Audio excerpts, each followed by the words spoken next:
The morning sun cast long shadows across the rolling hills of Cedar Valley, Virginia, where Thomas Mitchell's weathered hands worked the soil of his family's generations-old farm. Known throughout the community for his gentle spirit and unwavering dedication, Thomas was more comfortable among his horses than at the bustling farmers' markets in town. His calloused hands and sun-creased face told the story of countless dawns spent in the stables, where the soft nickering of horses provided the only soundtrack he ever needed.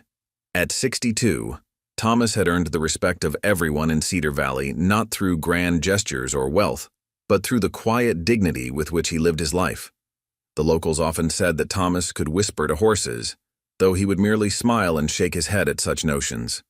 His modest farm, nestled between ancient oaks and meandering creeks, was a haven for injured and abandoned horses that nobody else would take. The day that changed Thomas Mitchell's life forever began like any other autumn morning in Cedar Valley.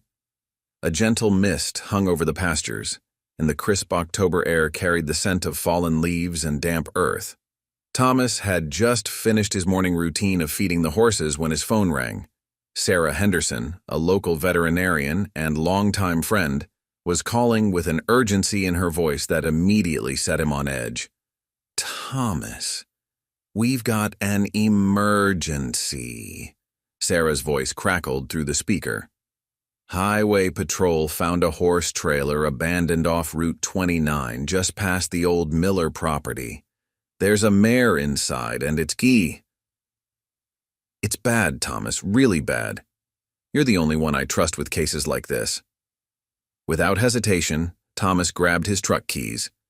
As he navigated the winding country roads, his mind wandered to the countless rescue horses he'd rehabilitated over the years. Each one had left an indelible mark on his heart, but something about Sarah's tone suggested this case was different. 20 minutes later, he pulled up to the scene, where state troopers had cordoned off a rusted trailer partially hidden among the trees. The sight that greeted him made his heart sink. Inside the trailer, barely visible in the dim light, stood a magnificent Arabian mare, or what should have been magnificent. Her coat, which must have once been a gleaming copper red, was now matted and dull. Ribs protruded sharply beneath her skin, and her eyes, though still alert, held a wariness that spoke of profound mistreatment. "We found some paperwork," Officer Jenkins said, handing Thomas a weathered envelope. "Her name's Ember. Looks like she belonged to a traveling circus that went bankrupt. They probably couldn't afford to feed her anymore and just—" His voice trailed off, the implications clear. As Thomas approached the trailer, Ember pressed herself against the far wall, her ears pinned back in fear. The sight broke his heart. This proud creature reduced to a trembling shadow of what she should be. But it was her eyes that captured him completely. Despite the fear, despite the obvious abuse, there was something in those dark pools that called to him, a spark of fire that refused to die. "Easy there, beautiful," Thomas murmured, keeping his voice soft and steady. "No one's going to hurt you anymore." He reached into his pocket and pulled out a sugar cube, a peace offering he always carried.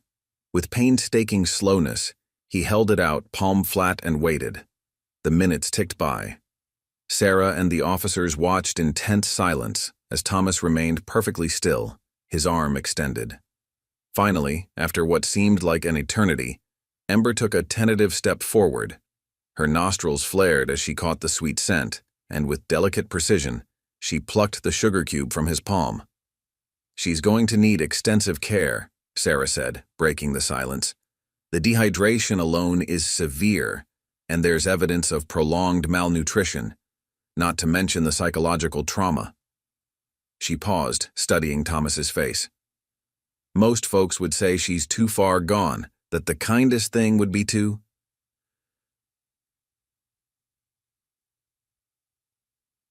"No," Thomas cut her off, his voice firm but gentle. "Look at her, Sarah. Really look. This mare hasn't given up. Why should we?" As if understanding his words, Ember lifted her head slightly, meeting Thomas's gaze. In that moment, something passed between them, an understanding, a promise. Thomas had rehabilitated many horses over the years, but something told him this one would be different. This wasn't just another rescue. This was destiny disguised as tragedy. The process of loading Ember into Thomas's trailer took over an hour. Every movement had to be slow, deliberate, accompanied by soft words of encouragement. By the time they arrived back at Cedar Valley Farm, the sun was high in the sky, and word had spread through the small community about Thomas's latest rescue. Martha Wilson, his nearest neighbor and a retired schoolteacher, was already waiting by the barn. "I brought some of that special feed mix you like for the rescue cases," she said, setting down a heavy bag. "Poor thing looks like she needs all the help she can get." As Thomas led Ember to her new stall, freshly bedded with clean straw, he couldn't shake the feeling that this was more than just another rehabilitation case. There was something about this horse, something in the way she carried herself despite her condition, that suggested a spirit as unbendable as steel beneath her fragile exterior. "Welcome home, Ember," he whispered, watching as she tentatively explored her new surroundings. "We've got a long road ahead of us, but we'll walk it together." What he couldn't know then, as he stood in the golden afternoon light of his barn, was just how prophetic those words would prove to be. The bond that would form between them would not only change both their lives, but would ultimately lead to a moment that would leave an entire community questioning everything they thought they knew about the connection between humans and animals. The early days with Ember tested everything Thomas knew about rehabilitating traumatized horses. The mare's condition was even worse than he'd initially assessed. Beneath her matted coat, old scars told stories of cruelty that made his jaw clench with quiet anger. But it was her profound fear of human contact that proved to be the greatest challenge. Each morning, Thomas would arrive at her stall before dawn, armed with patience and a determination that bordered on stubbornness.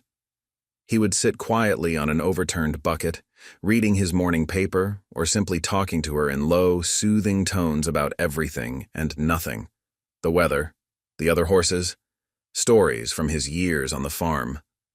At first, Ember would retreat to the furthest corner, her entire body trembling at his presence. "Some horses are beyond saving," Marcus Reynolds, the local farrier, commented one morning after attempting to examine Ember's hooves.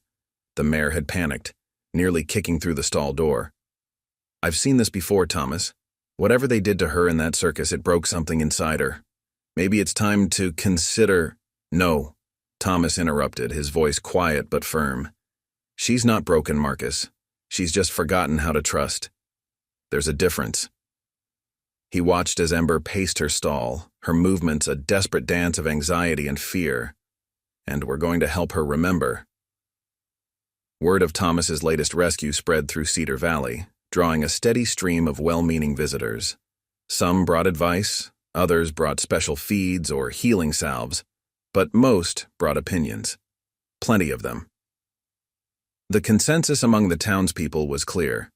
Thomas was wasting his time and resources on a lost cause. "That horse is dangerous," warned Bill Thompson, who owned the feed store in town. "I heard about those circus horses, trained using methods that would turn your stomach. Once they snap, there's no coming back. You're not getting any younger, Thomas. One kick from her could—" "Thank you for your concern, Bill." Thomas cut him off politely but firmly. "But Ember stays. End of discussion." Despite the chorus of doubts, Thomas persisted with a routine that demanded monk-like patience. Each day, he would spend hours just being present in Ember's space, gradually decreasing the distance between them. He noted every small victory: the day she stopped trembling at his approach, the morning she accepted an apple from his hand without flinching, the first time she allowed him to stand beside her for more than a few seconds. Sarah, the vet, was one of the few who supported his efforts, though even she had her concerns. "I've never seen you so invested in a rescue before," she observed one evening, after checking Ember's slowly improving vital signs. "What's different about this one?" Thomas was quiet for a moment, watching as Ember nibbled at her hay, her movements still cautious but less frantic than before. "You ever look into her eyes, Sarah?" "Really look?" He gestured toward the mare. "There's something there. A kind of wisdom, maybe. Like she understands more than we think." The breakthrough came unexpectedly, 6 weeks after Ember's arrival. Thomas had been sitting in her stall as usual, this time mending a broken lead rope. A sudden clap of thunder made him jump, and the rope slipped from his hands, snapping against the floor. Instead of spooking as she normally would, Ember moved closer to Thomas, her body trembling not with fear of him, but of the storm. Without thinking, he reached up and touched her neck. They both froze. Thomas holding his breath, Ember rigid with tension. But she didn't pull away. For several heartbeats they remained like that, connected by that simple touch. Then, slowly, impossibly, Ember lowered her head and released a long, shuddering breath. "I'll be damned," came Sarah's voice from the stall door. She had arrived for Ember's weekly checkup and witnessed the entire scene. "In all my years of veterinary medicine, I've never seen anything quite like this." That moment marked a turning point. While Ember's recovery was far from complete, something fundamental had shifted. The mare began to seek out Thomas's company, watching for his arrival each morning with pricked ears. Her eyes, once dull with fear and mistrust, began to show glimmers of their true spirit, intelligence, curiosity, and something else, something that seemed almost like recognition. As winter settled over Cedar Valley, bringing short days and long, cold nights, Thomas and Ember's bond deepened in ways that defied explanation. She would follow him around the paddock without a lead rope, matching her pace to his with delicate precision. When he spoke, her ears would swivel to catch his words, her head tilting as if considering each one carefully.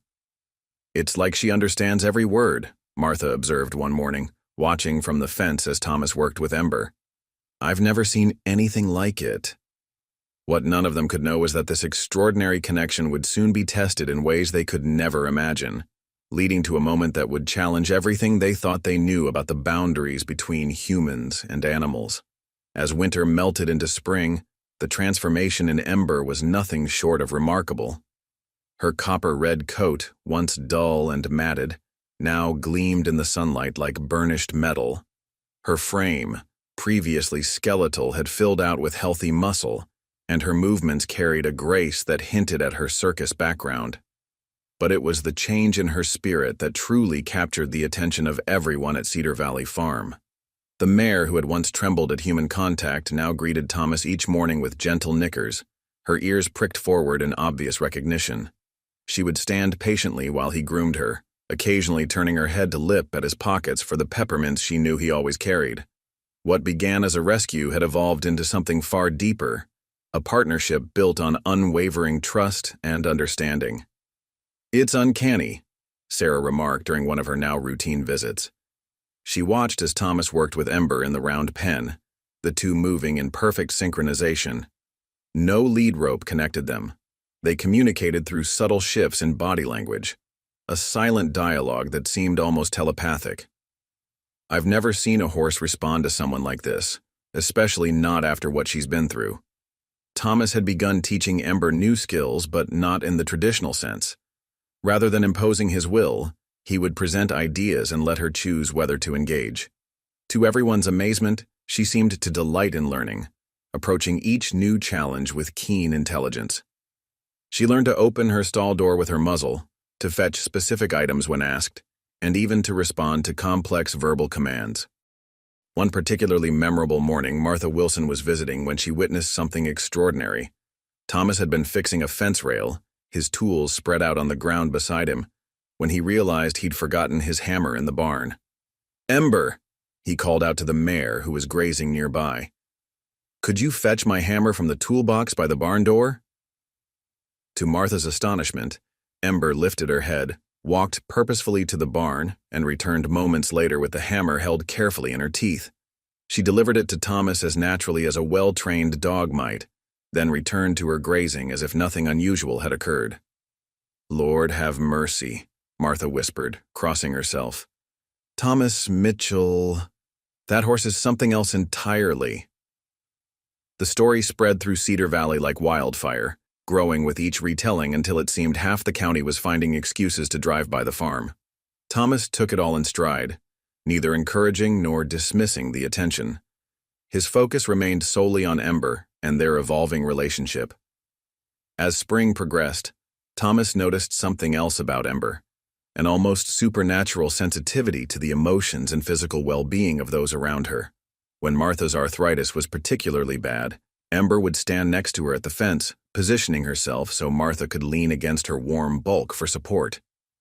When Sarah arrived, stressed from a difficult day at the clinic, Ember would gentle her pace and lower her head, inviting the veterinarian to stroke her neck until the tension eased from her shoulders. But it was her attention to Thomas that proved most remarkable.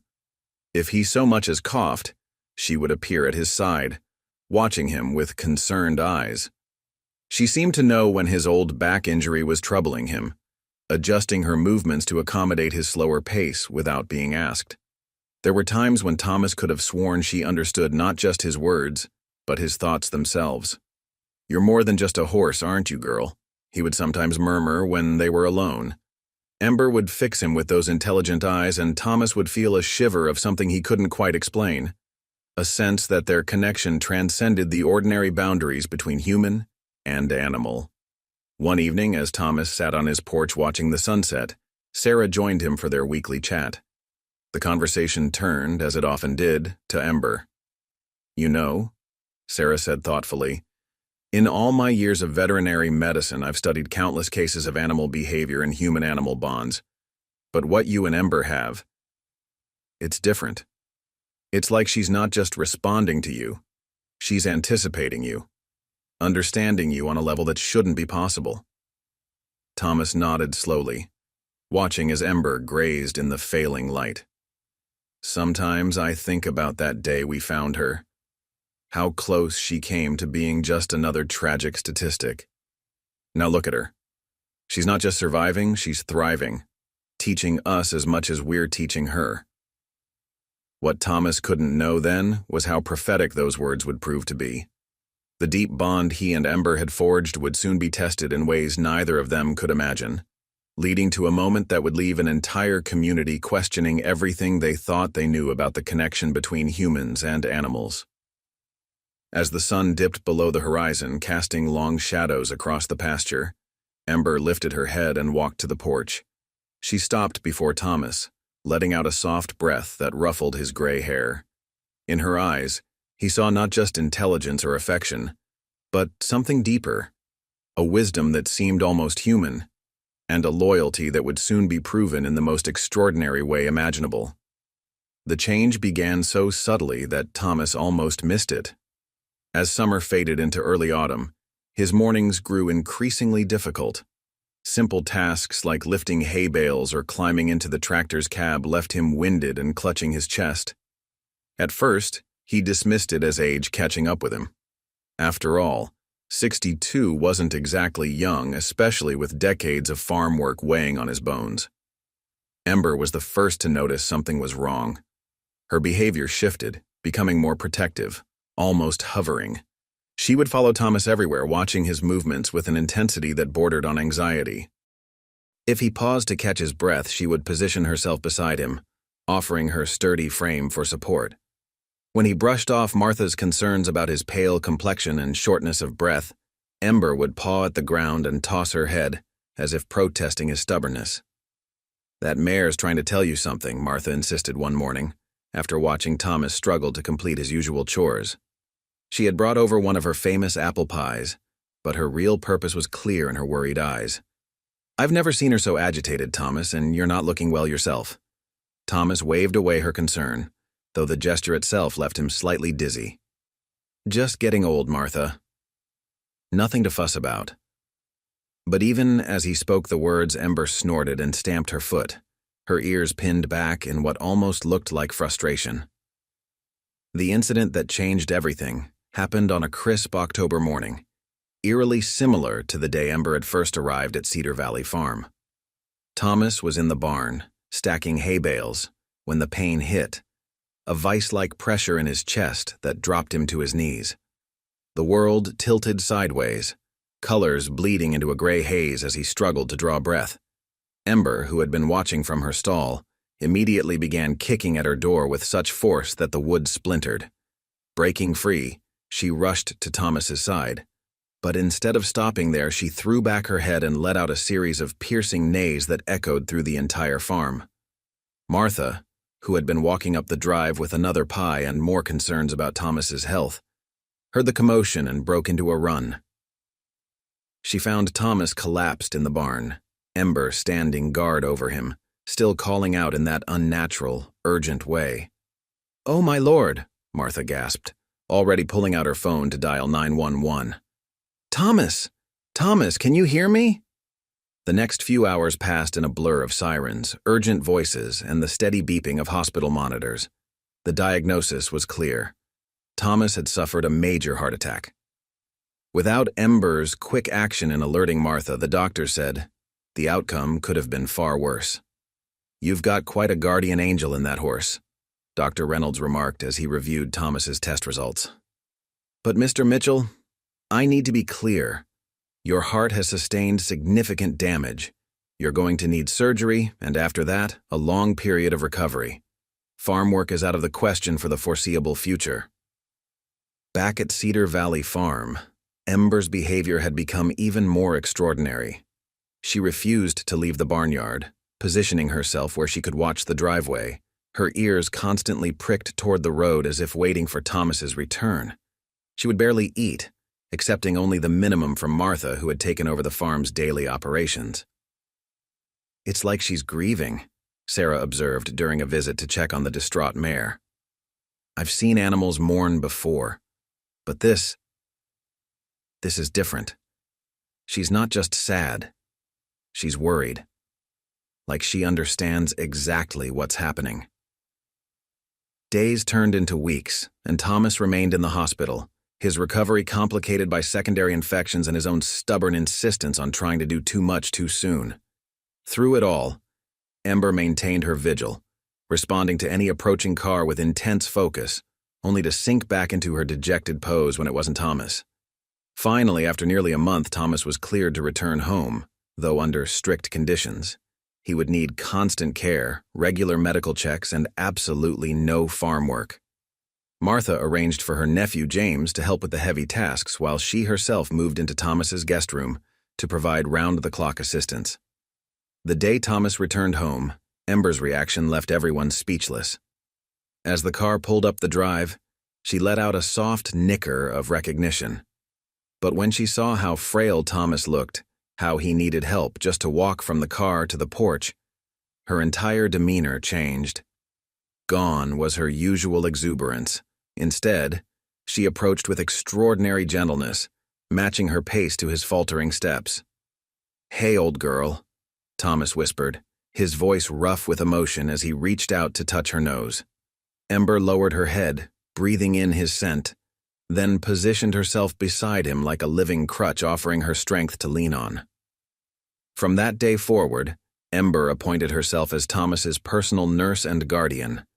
She seemed to understand instinctively that he was no longer the strong, capable man who had saved her. Now it was her turn to protect him, and she took this new role as seriously as she had taken everything else in her remarkable life. What no one could know then was that this reversal of roles, rescuer becoming the one in need of rescue, was setting the stage for an even more extraordinary chapter in their story, one that would challenge the boundaries between life and death itself. The weeks following Thomas's return home brought a new rhythm to Cedar Valley Farm. Gone were the days of dawn to dusk work in the fields and barns. Instead, Thomas's life became measured in medicine doses, doctor's appointments, and the careful monitoring of his vital signs. Yet through it all, Ember remained his constant companion, adapting to this new reality with remarkable understanding. Each morning, Ember would wait by the porch as Martha helped Thomas navigate the short walk from his bedroom to his favorite rocking chair. The mare had developed an uncanny sense for his good and bad days. On mornings when Thomas's breathing was particularly labored, she would stand closer, offering her solid presence for him to lean against. On better days, she would encourage him to take a few extra steps, backing away slowly while keeping careful watch over his progress. "It's absolutely remarkable, Doctor," Reynolds commented during a house call. He watched through the window as Ember guided Thomas on one of his prescribed short walks. When you push yourself too hard, she actually blocks your path. I've never seen anything like it." But despite Ember's vigilant care and Martha's constant attention, Thomas's health continued to decline. The doctor spoke in hushed tones about complications, about how the damage to his heart was more extensive than initially thought. The medications that were supposed to help seemed to drain more of his strength with each passing day. One particularly difficult evening, as storm clouds gathered over Cedar Valley, Thomas suffered another episode. The pain came suddenly, stealing his breath and sending him stumbling against the porch railing. Before Martha could even reach him, Ember was there, pressing her body against his to keep him upright. Her urgent neighs brought not only Martha running, but also James from the far field. "We need to get you back to the hospital," Martha insisted, already reaching for her phone. But Thomas shook his head weakly. "No more hospitals," he whispered, his voice barely audible over the approaching thunder. "I want to stay here with Ember. She understands." The mare's ears pricked forward at the sound of her name, and she lowered her head to gently nuzzle Thomas's shoulder, as if confirming his words. The gesture nearly broke Martha's heart. The incredible gentleness of this once wild creature, now so attuned to her friend's suffering. Sarah, who had been called to check on Thomas after the episode, pulled Martha aside later that evening. "His heart is giving out," she said softly, glancing at where Thomas sat in his chair, Ember standing faithful guard beside him. "The medications aren't working as well as they should. We need to be prepared." The words hung heavy in the air, unfinished but clear. Martha pressed a hand to her mouth, fighting back tears. "Does he know?" "I think he does," Sarah replied, watching as Thomas reached out to stroke Ember's neck. "And I think she knows too." As autumn deepened, bringing shorter days and longer shadows, Thomas's condition deteriorated rapidly. He could no longer manage even short walks, and speaking left him winded. Yet he insisted on spending every possible moment outside, sitting in his rocking chair with Ember nearby. The mare never left his side, maintaining her vigil with a dedication that brought tears to the eyes of everyone who witnessed it. One evening, as the sun set behind the mountains, casting long shadows across the farm, Thomas called Martha over. His voice was weak, but his eyes held a clarity that had been missing in recent days. "Promise me something," he said, reaching for her hand. "Promise you'll take care of Ember. She's special, Martha. More special than any of us really understand." "Don't talk like that," Martha choked out, but Thomas squeezed her hand with what little strength he had left. "She saved me once," he continued, his gaze drifting to where Ember stood ears forward, listening as always. "Gave me a reason to keep going when the farm felt too empty, too quiet. She's got a purpose here, Martha. The destiny none of us can see yet." That night, a heavy silence fell over Cedar Valley Farm. The air felt charged, as if nature itself was holding its breath. Ember refused to enter her stall, instead standing vigil beneath Thomas's window. Every few minutes, she would lift her head and let out a soft nicker, as if checking that he was still there. Inside, Martha sat beside Thomas's bed, watching as his breathing grew more labored. The home health nurse had come and gone, leaving behind only the quiet beeping of monitors and the weight of unspoken goodbyes. Outside, Ember's nickering grew more urgent, more insistent. She began to pace, her hooves marking out a rhythm on the packed earth that sounded almost like a heartbeat. The sound carried through the night air, a counterpoint to Thomas's failing breaths. What no one could know then was that this night would mark not an ending, but the beginning of something extraordinary, a demonstration of love and loyalty that would transcend the very boundaries between life and death, leaving an entire community forever changed. In the early hours of a cold November morning, Thomas Mitchell's heart finally gave out.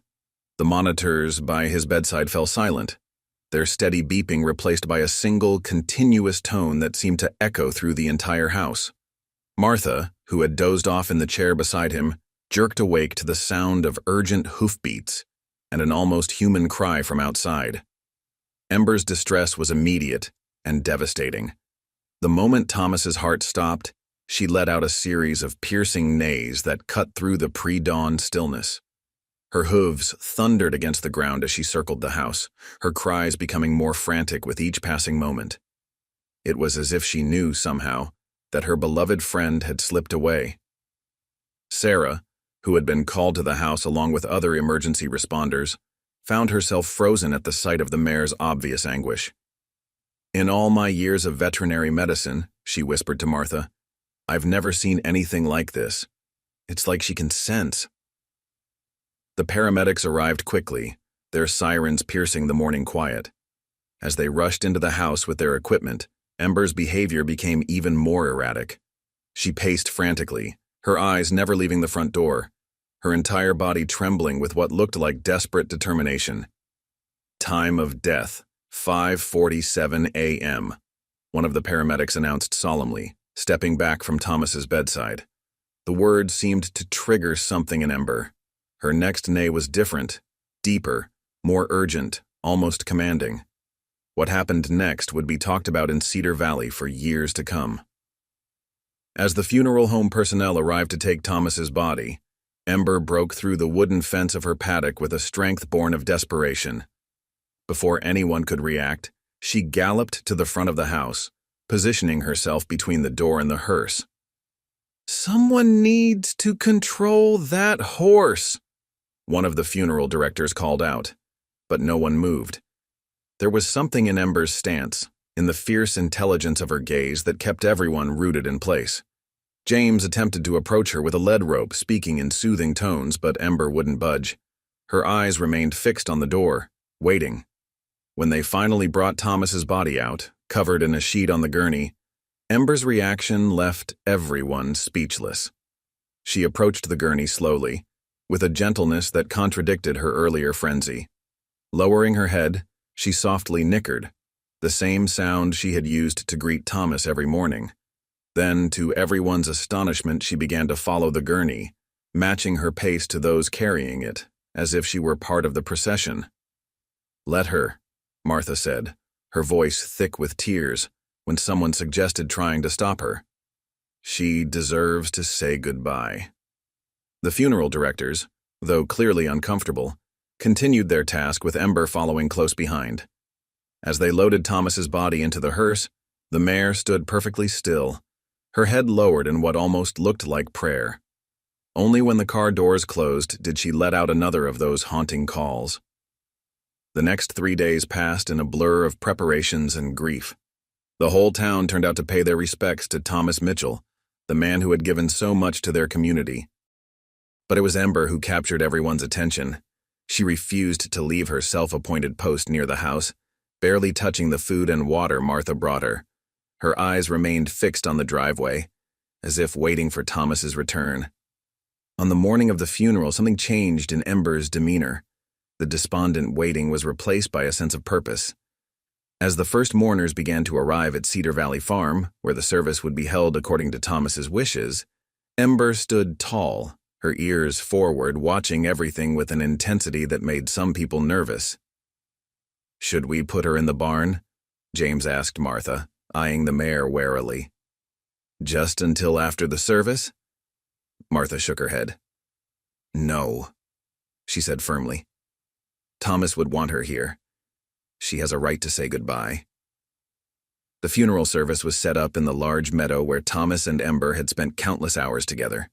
The autumn sun cast long shadows across the grass, and a crisp breeze carried the scent of fallen leaves. Chairs were arranged in neat rows, facing the simple wooden coffin that held Thomas's body. As the mourners took their seats and the minister began to speak, Ember stood quietly at the edge of the gathering. Her presence added an extra layer of solemnity to the occasion, as if she were standing guard over her friend one last time. No one could have predicted what would happen next, a moment that would challenge everything they thought they knew about the bonds between humans and animals, and leave an entire community questioning the very boundaries between life and death. As the minister's words drifted across the autumn air, speaking of Thomas's life and his impact on the community, something shifted in Ember's demeanor. Her ears, which had been focused on the service, suddenly pricked forward with intense concentration. Her nostrils flared, testing the air, and her entire body tensed like a coiled spring. Martha, who had been watching the mare from the corner of her eye throughout the service, was the first to notice the change. Years of working with horses had taught her to read their body language, and something about Ember's posture sent a chill down her spine. The mare's eyes were fixed on Thomas's coffin with an intensity that seemed almost supernatural. "The Lord gives, and the Lord takes away," the minister intoned, his voice carrying across the gathered mourners. But before he could continue, Ember suddenly moved. It wasn't the nervous movement of an agitated horse. This was different. With purposeful strides, she approached the coffin, her hooves silent on the grass despite her size. Several mourners shifted uncomfortably in their seats, while others reached for their phones, sensing something extraordinary was about to happen. "Somebody needs to stop that horse," whispered Bill Thompson, half rising from his seat. But Sarah, who sat next to him, grabbed his arm. "Wait," she said softly, her eyes never leaving Ember. "Just wait." The mare reached the coffin and circled it once, her movements deliberate and careful. Then, to everyone's horror and amazement, she reared up on her hind legs. For a moment, she seemed suspended in the air, her silhouette dramatic against the autumn sky. Then her hooves came down on the coffin lid with a force that made the wood creak. Chaos erupted. People jumped from their seats, some screaming, others frozen in shock. James started forward, but Martha's voice cut through the commotion like a whip. "Don't you dare stop her," she commanded, though her own face had gone pale. "Look at her eyes. She knows something we don't." Ember struck the coffin again and again. Each blow was precisely targeted, not the random destruction of a panicked animal, but the determined action of a creature with purpose. The sound of splintering wood filled the air, accompanied by the gasps and prayers of the onlookers.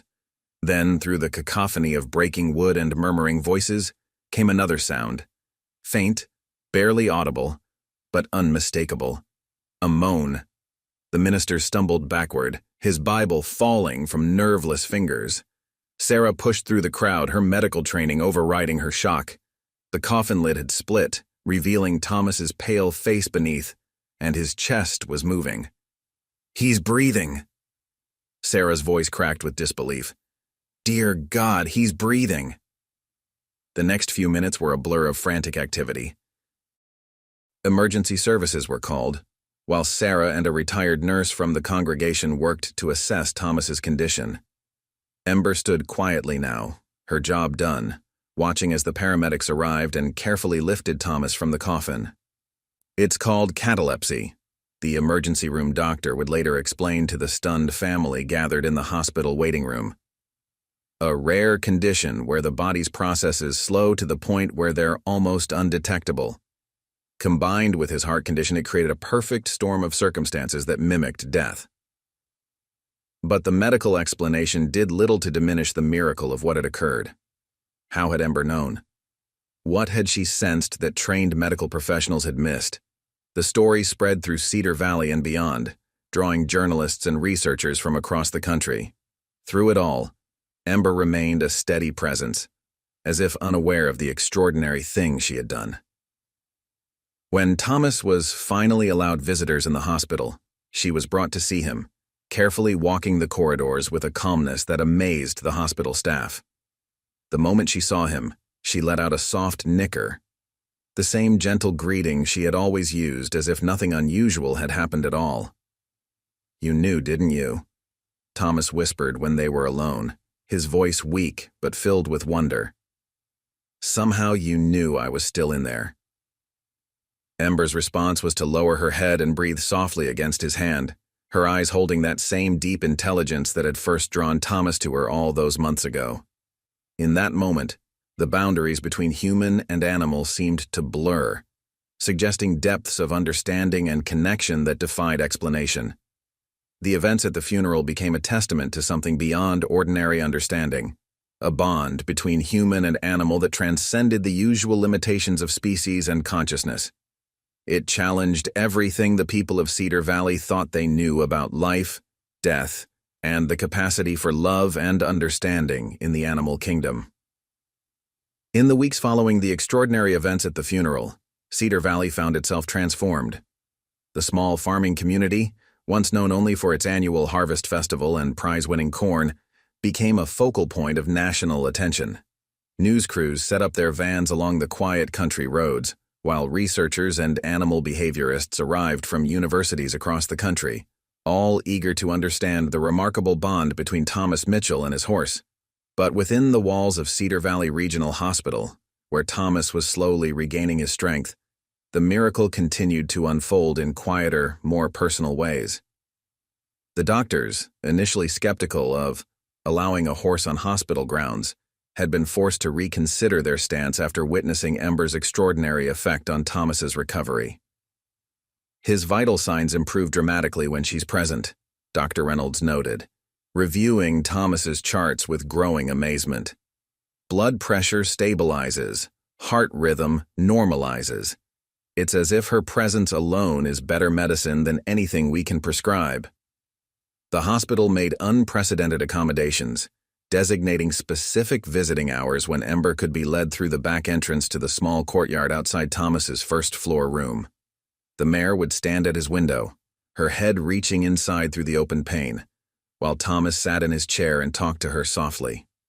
Martha, who continued to oversee these visits, noticed something remarkable. "It's like they're having actual conversations," she confided to Sarah one afternoon. Thomas will say something, then pause as if listening to her response. And the thing is, when you watch Ember's eyes, it really does seem like she's answering him. The medical staff began documenting what they called the Ember effect. On days when she visited, Thomas's physical therapy sessions showed marked improvement. He pushed himself harder, moved more confidently, and maintained his exercises longer. The mare would watch these sessions through the window, nickering encouragingly when Thomas achieved a new milestone. "She's not just supporting his recovery," his physical therapist observed. "She's actively participating in it. I've never seen anything like it in 20 years of practice." One particularly meaningful moment came when Thomas was finally strong enough to stand unassisted. As he rose from his chair, trembling slightly with effort, Ember let out a soft whinny of encouragement. Thomas took one step, then another, making his way slowly to the window. When he reached out to touch her nose, there wasn't a dry eye in the room. "Remember when our positions were reversed?" Thomas whispered to her, stroking her velvet muzzle. "When you were the one learning to trust your legs again?" Ember's ears pricked forward, and she pressed her head gently against his hand, as if acknowledging their shared journey. The researchers who came to study their bond left with more questions than answers. They recorded hours of interactions, conducted numerous tests, and wrote lengthy papers about interspecies, empathy, and emotional intelligence in horses. But none of their scientific explanations could fully capture the depth of understanding that passed between Thomas and Ember. "There's something here that goes beyond conventional animal behavior," admitted Dr. Elena Martinez, a leading animal cognition expert who had traveled from California to observe them. The level of emotional attunement, the timing of her responses, the way she anticipates his needs, it challenges everything we think we know about the capabilities of equine consciousness. As autumn deepened into winter, Thomas's strength continued to return. The doctors, amazed by his progress, began talking about discharge plans, but they all acknowledged that his recovery was anything but ordinary. "In my 30 years of medical practice, I've never seen anything quite like this," Dr. Reynolds confessed during a staff meeting. "By all medical standards, Mr. Mitchell shouldn't be alive, let alone recovering at this rate. First, the mare somehow senses his condition when our instruments show no signs of life. Then, her presence appears to accelerate his healing in ways we can't fully explain. It's as if they're connected somehow," Sarah finished for him. "As if they're healing each other." The truth was, Thomas's recovery had become more than just a medical miracle. It was a testament to the profound bonds that could exist between humans and animals, a reminder that some connections transcended the boundaries of species and science. On the day Thomas was finally cleared to return home, the hospital staff gathered to bid him farewell. Many had tears in their eyes as they watched him walk unassisted through the main doors, where Ember waited patiently. The mare stood perfectly still as Thomas approached, and lowered her head to gently touch her forehead to his, a gesture so tender and deliberate that it seemed to capture everything about their extraordinary relationship. The return to Cedar Valley Farm marked the beginning of a new chapter for both Thomas and Ember. The property had changed during his absence. Martha and James had maintained the essential operations, but there was a wildness creeping in around the edges, as if the land itself had been holding its breath, waiting for its master's return. The little farmhouse, with its weathered clapboards and wraparound porch, had been modified to accommodate Thomas's ongoing recovery. A ramp now replaced the front steps and handrails had been installed along the walkways, but the most significant change was the new gate installed in the paddock fence directly outside Thomas's bedroom window, a permanent passage for Ember to come and go as she pleased. "You can't separate them now," Martha explained to visitors who questioned the unusual arrangement. "Not after everything they've been through." And indeed, the bond between man and horse had grown even deeper, following their shared brush with death. Word of their story had spread far beyond the boundaries of their small farming community. Letters arrived daily from around the country, sometimes from around the world, from people touched by their tale of extraordinary connection and seemingly impossible rescue. Many wrote of their own experiences with animal bonds, though none quite matched the remarkable depth of understanding between Thomas and Ember. "I received another research request today," Sarah mentioned during one of her regular visits. She watched as Ember stood beside Thomas's chair on the porch, her head lowered protectively near his shoulder. "This one's from a team studying animal consciousness. They want to document your interactions, run some tests." Thomas shook his head slowly, reaching up to stroke Ember's neck. "Some things aren't meant to be studied or explained," he replied softly. "They're meant to be experienced and understood with the heart." The changes in both of them were subtle but profound. Thomas, though physically weaker than before his near-death experience, carried a new kind of strength, a quiet certainty that seemed to emanate from within. His eyes held a depth of understanding that made some people uncomfortable, as if he had glimpsed something during his time between life and death that had fundamentally altered his perspective. Ember, too, had changed. The fierce protectiveness she had shown during Thomas's crisis had mellowed into something more nuanced but no less powerful.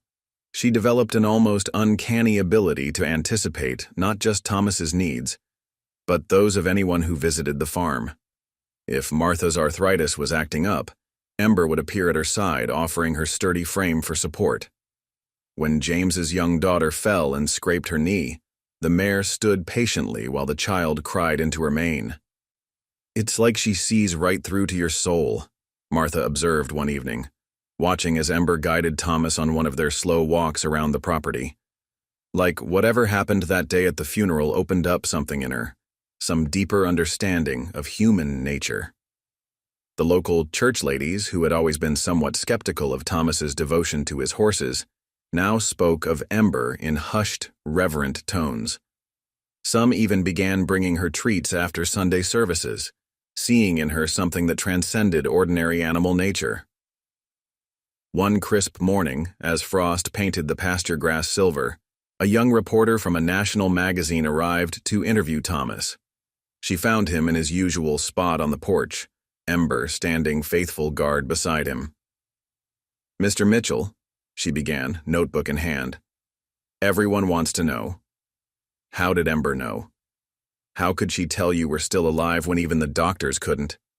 Thomas was quiet for a long moment, his hand resting on Ember's neck. When he finally spoke, his voice carried the weight of deep conviction. "Love," he said simply. "Love knows things that science can't explain. Ember didn't just save my life that day, she reminded us all that the connections we forge in this world go deeper than we can imagine." The reporter pressed further, seeking more concrete explanations, but Thomas just smiled and shook his head. The real story, he knew, wasn't in the dramatic moment at the funeral, or even in his miraculous recovery. It was in the quiet moments. The gentle, nickering conversations at dawn, the silent understanding that passed between them during their daily walks, the way Ember still watched over him as he slept, just as she had done in the hospital. Time has a way of transforming extraordinary events into legend, but at Cedar Valley Farm, the miracle remained vivid and alive in the daily interactions between Thomas and Ember. As seasons turned and years began to pass, their story became woven into the fabric of the community, shared at family gatherings, retold in church halls, and whispered to children as a reminder that love knows no boundaries.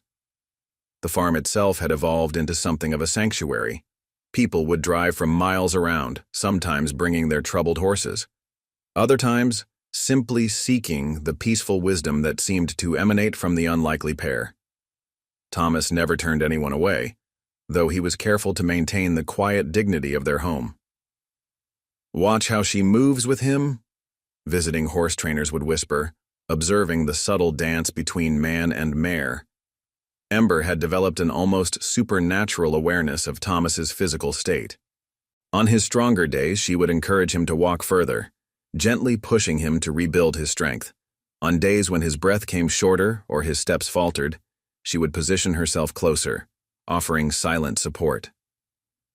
One particularly memorable afternoon, a family arrived with their autistic son, who had stopped speaking after a traumatic accident. The boy's parents had heard about Ember and driven 3 hours, clinging to a desperate hope. What happened next left everyone in tears. "She just knew," the boy's mother would later recount to anyone who would listen. "The moment we arrived, Ember walked straight to Jimmy, so gentle, so patient. She stood there with him for nearly an hour, just breathing together. And then he spoke. He hadn't said a word in 8 months, but he looked up at that beautiful horse and said, 'Friend.'"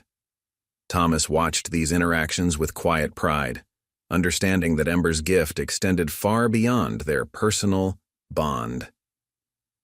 "She teaches us," he would say when asked about these moments, "that healing comes in many forms and that sometimes the deepest understanding requires no words at all."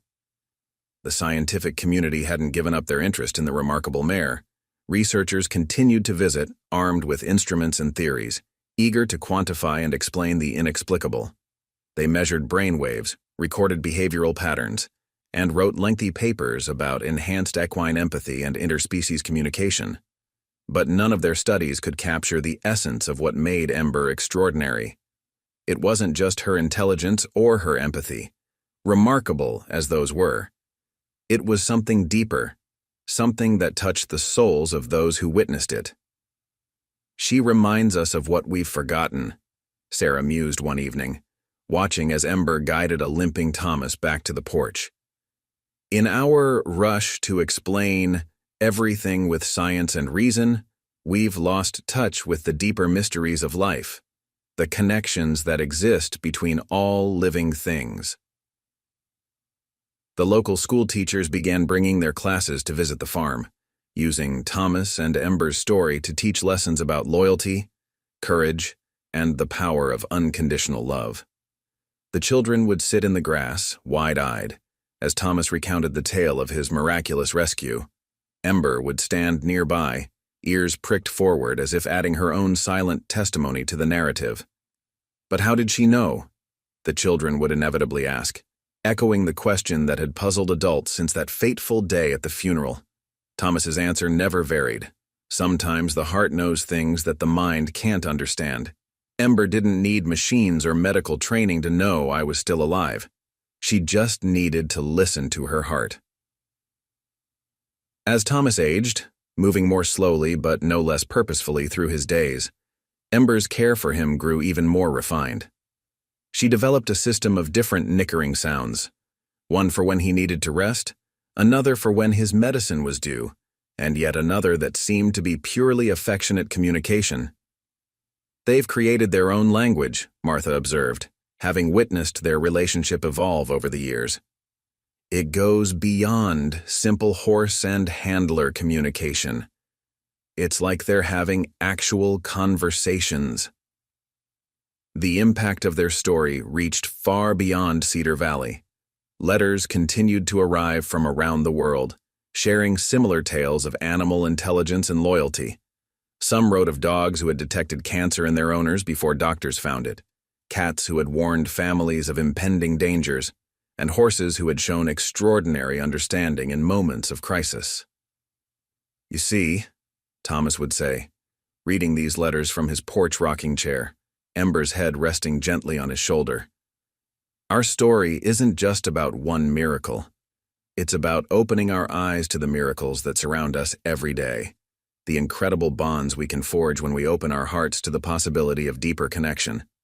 Today, Cedar Valley Farm stands as a testament to the extraordinary bond between a man and his horse." The story of Thomas Mitchell and Ember has become more than just a local legend. It serves as a powerful reminder of the profound connections possible between humans and animals, and the mysteries that exist beyond our understanding. Visitors to the farm still witness the remarkable sight of Thomas and Ember moving through their daily routines with an almost supernatural synchronicity. Though years have passed since that miraculous day at the funeral, their bond has only grown stronger, deeper, and more nuanced with time. Each morning, as the sun rises over the rolling hills of Virginia, Ember still greets Thomas with the same gentle nicker that has become her signature sound of love and recognition. "People often ask me what changed after that day," Thomas reflects, sitting in his familiar rocking chair on the porch, Ember standing faithfully by his side. "The truth is, everything changed, and nothing changed. The miracle wasn't just that moment at the funeral. The real miracle has been every day since, every moment of connection, every silent understanding that passes between us. The farm has become a place of pilgrimage for those seeking to understand the deeper mysteries of the heart. Horse trainers study Ember's methods of communication, medical researchers examine the healing power of animal bonds, and ordinary people come simply to witness the extraordinary relationship between a man and his horse. What they share goes beyond normal human-animal relationships. Sarah, now retired but still a regular visitor, explains to newcomers. It challenges our assumptions about consciousness, about the barriers between species, about what's possible when love transcends our ordinary understanding. Local schools have incorporated their story into their curriculum, teaching children about empathy, loyalty, and the importance of listening to their hearts. The lesson plan includes a field trip to Cedar Valley Farm, where students witness firsthand the gentle interactions between Thomas and Ember. "Remember," Thomas tells each group of wide-eyed children, "every animal has the capacity for extraordinary love and understanding. Ember isn't unique because she's special. She's special because she reminds us of what's possible when we open our hearts to deeper connections." The scientific papers written about Ember fill a thick folder in Thomas's study, but he rarely refers to them. The true story, he maintains, can't be found in brainwave patterns or behavioral studies.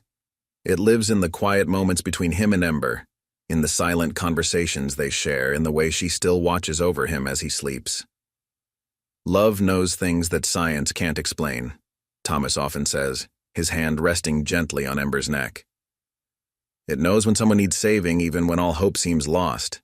It knows how to bridge the gap between species, between life and death, between what we think is possible and what truly is." Their story continues to inspire people around the world, reminding us that the bonds we forge with animals can transcend our understanding and touch the deepest parts of our souls. It teaches us that miracles don't always announce themselves with thunder and lightning. Sometimes they come in the form of a gentle nicker, a knowing look, or the quiet presence of a faithful friend. If this story has touched your heart, share it with others who might need a reminder of the extraordinary power of love and connection. Like and subscribe to hear more incredible tales of the bonds between humans and animals. Remember that sometimes the greatest miracles happen not in the dramatic moments that make headlines, but in the quiet daily interactions that transform our lives. For in the end, The story of Thomas and Ember isn't just about a horse who saved her owner's life. It's about the profound truth that love, in its purest form, knows no boundaries. It's about the miracles that become possible when we open our hearts to deeper connections and trust in the wisdom that exists beyond our understanding.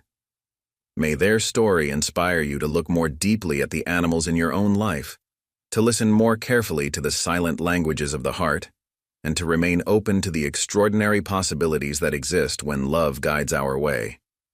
God bless you all, and thank you for sharing in this remarkable journey of faith, love, and the unbreakable bond between a man and his extraordinary horse.